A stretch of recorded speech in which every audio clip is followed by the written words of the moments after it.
Pemirsa, Amerika Serikat mengambil langkah lebih jauh untuk melindungi sekutunya Israel. Menteri Luar Negeri Amerika Serikat Marco Rubio menyebut tidak akan memberikan visa bagi turis yang mengkritik Israel.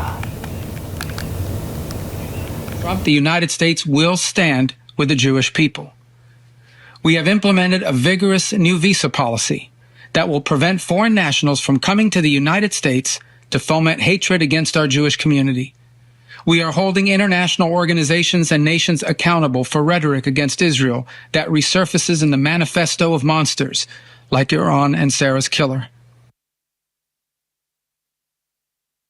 Meski ditolak masuk New York, namun Perdana Menteri Israel Benjamin Netanyahu menegaskan tetap berkunjung ke kota The Big Apple. Sementara itu, Wali Kota New York Zohran Mamdani menegaskan tidak akan menyambut kedatangan penjahat perang. Mayor of New York thinking you may get arrested if you go to New York. Perdana Menteri Israel Benjamin Netanyahu tegaskan akan tetap berkunjung ke New York. Pernyataan ini disampaikan setelah sebelumnya Wali Kota New York Zohran Mamdani menolak kedatangannya. Netanyahu juga mengatakan tidak takut atas ancaman penangkapan dirinya. First of all, I'm going to New York. Yeah. I'd love to see you there when I go to the UN in September. You know, I moved to Florida. Well, you know, you can take a I'll plane. come up, yes. You can come, you've come to Washington, so you can go there, but I'm definitely going there. I'm going to speak the truth in front of this. You know, this just hate-spewing elected official who's pitting one group of New Yorkers against the others. He's turning them against New York Jews. I mean, Wali Kota New York Zohran Mamdani pun kembali buka suara. Zohran dengan tegas menyatakan tetap tidak akan menerima kunjungan penjahat perang. And I want to make it very clear that that welcome ends with me. I will not be welcoming Benjamin Netanyahu or any other war criminals when they come to this city.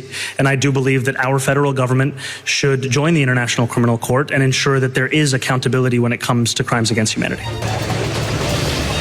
Sebelumnya, Mahkamah Pidana Internasional mengeluarkan surat perintah penangkapan Netanyahu dan sejumlah pejabat Israel lainnya pada tahun 2024. Perintah tersebut dikeluarkan karena mereka melakukan kejahatan perang terkait operasi militer Israel di Gaza pada Oktober 2023. Protes gelombang migrasi di Ceuta, warga Spanyol berunjuk rasa di luar kantor diplomatik Maroko di Madrid. Sementara itu, massa pendukung dan penentang migrasi terlibat kericuhan di Ceuta.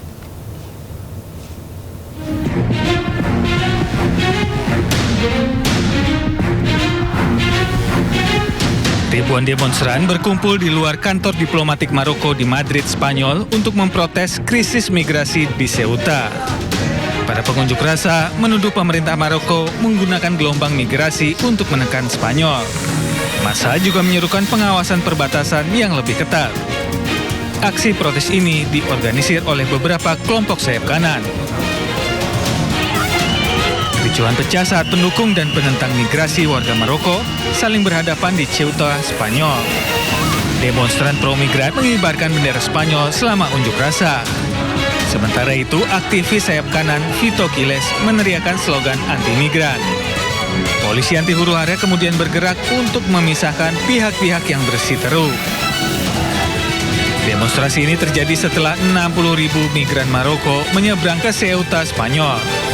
Pihak berwenang Spanyol menyatakan setidaknya 72 migran Maroko tewas karena tenggelam dan berdesak-desakan. Tewas setelah helikopter pemadam kebakaran bertabrakan saat operasi pemadaman kebakaran hutan di Attika, Yunani. Ya, kebakaran hutan Attika telah berlangsung lebih dari 2 hari dan sebanyak 10.000 hektar hutan hangus terbakar.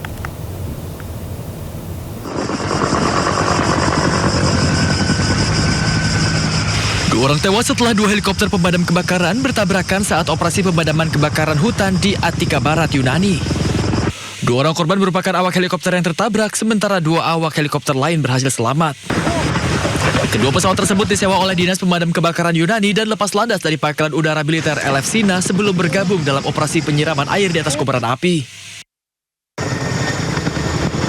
Kebakaran hutan Attika sendiri telah berlangsung lebih dari 2 hari dan sedikitnya menghanguskan 10.000 hektar hutan.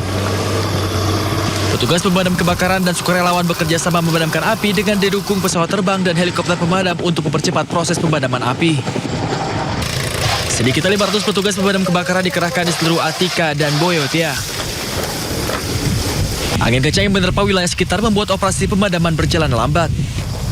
Peristiwa ini pun mengakibatkan 200 rumah hancur atau rusak dan membuat pihak berwenang memerintahkan evakuasi kawasan dan beberapa permukiman yang berada di sekitar lokasi.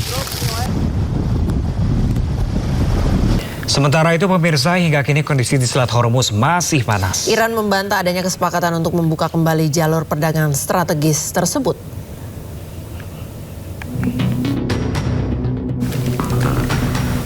Pemirsa, saat ini kapal-kapal masih mengantre untuk bisa melintasi Selat Hormuz. Kantor berita Fars Iran mengutip beberapa sumber yang membantah adanya kesepakatan untuk membuka kembali jalur strategis itu. Iran memastikan kondisi ini tidak berubah. Sumber militer Iran mengatakan bahwa jalur air akan tetap ditutup selama tindakan dan provokasi yang dilakukan oleh Amerika Serikat. Kapal hanya diizinkan melewati rute yang ditentukan oleh Angkatan Laut Iran dengan izin. Rute lain dipastikan tidak aman. Presiden Amerika Serikat Donald Trump mengatakan telah menghentikan serangan yang direncanakan terhadap Iran. Tidak hanya itu, Teheran dan negara-negara Timur Tengah lainnya telah meminta waktu untuk mencapai kesepakatan.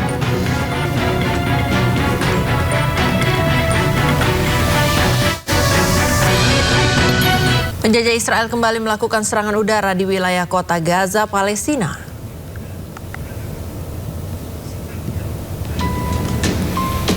Militer Zionis mengerahkan pesawat tempur dan rudal untuk menargetkan sejumlah wilayah di Gaza, Palestina. Sejumlah bangunan, kendaraan dan warga sipil tidak luput dari jadi sasaran bombardir teroris Israel. Serangan membabi buta militer Israel ini menyebabkan sungai darah di Gaza. Kejahatan perang terjadi tengah gencatan senjata Hamas Israel yang digagas Amerika Serikat.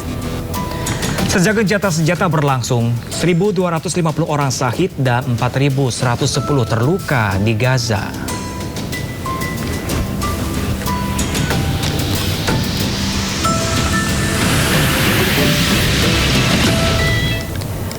Kita ke informasi lain, pemirsa, 14 orang tewas dan 20 lainnya luka-luka dalam serangan bom bunuh diri di dekat kantor polisi Kabul di distrik Swat, Pakistan.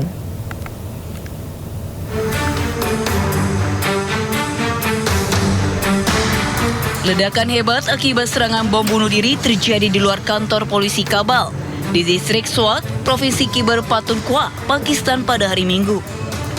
Petugas keamanan langsung memasang garis polisi di sekitar lokasi kejadian. Selain mengevakuasi para korban, polisi juga membawa satu jenazah ke rumah sakit yang diduga kuat merupakan tubuh pelaku bom bunuh diri. Naas akibat serangan bom bunuh diri ini, 14 orang tewas dan puluhan lainnya luka-luka dilarikan ke rumah sakit Sheikh Khalifa bin Zayed Al Nahyan. इतला के मुताबिक 32 लोग जो अभी तक हॉस्पिटल में आए हैं, जिनमें से 7 लोगों की कंफर्म डेथ हुई है और 2 लोगों की हालत अभी सीरियस है, उनके ऑपरेशन अभी ओटी में चल रहे हैं और बाकी जो स्टेबल मरीज हैं उनको सर्जिकल वार्ड में शिफ्ट कर दिया है.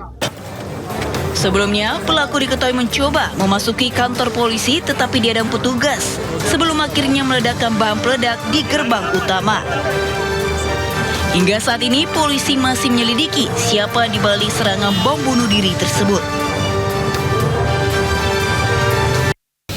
Presiden Prabowo Subianto terima kunjungan Perdana Menteri Thailand Anutin Charnvirakul di Istana Merdeka.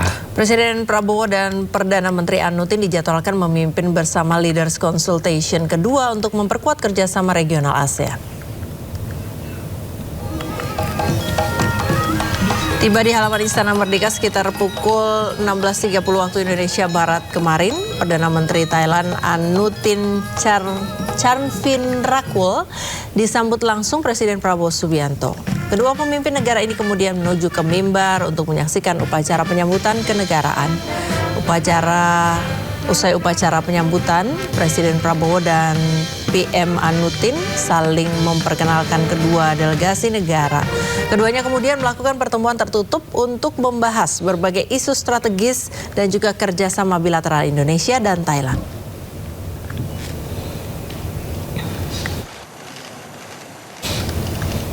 Sebelumnya pemirsa, pesawat kenegaraan Perdana Menteri Thailand Anutin Charnvirakul mendarat di Lanut Halim Perdana Kusuma. Setibanya di Indonesia, Perdana Menteri Anutin disambut Menko Polhukam Jamari Chaniago. PM Anutin kemudian terlihat memberikan salam kepada sejumlah prajurit membungkuk di hadapan pasukan jajar kehormatan Indonesia.